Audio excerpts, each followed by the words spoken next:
السلام عليكم ورحمة الله تعالى وبركاته. kusoo dhawow channelkeena oo walaashayna Caaisha isku soo noqod wanaagsan iyo video kale oo cusub. Maanta waxaa wadanaa digaag aynu ku sameynay foorno.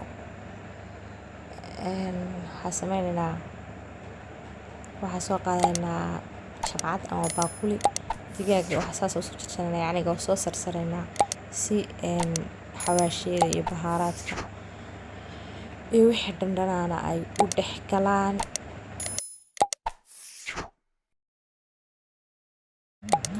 marka aynu saa ku soo dhamaystirano wixii bahaaraadka aynu isticmaalayno isla arki doonaa. fadlan haddii aad nagu cusub tahay oo markii ugu horreysay aad soo booqatid ay tahay subscribe noo saar, videogana like noo dheh. wixii bahaaraad ama xawaashi ah haystid baa isticmaalaysaa. aniga waa xawaashiyo huruud, basbaas case, sidoo kale filfil iyo qorfe shiidan oo wax yar ah. sidoo kale waxaan ku tirsanaynaa chicken masala bahaaraadka digaaga si fiican baa isku soo dhexgelinaynaa. waxaan isticmaalaynaa oo kale yoogar ama caano gadhoola, xabad liin dhanaana aynu soo mirnay, kamsar iyo toon.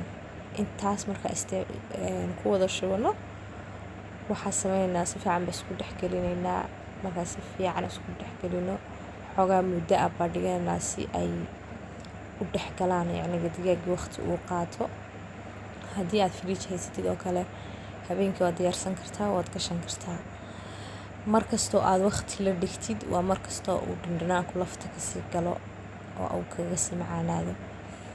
intaasaa si fiican isku soo dhexgelinaynaa waa isku kalaanaynaa insha Allah.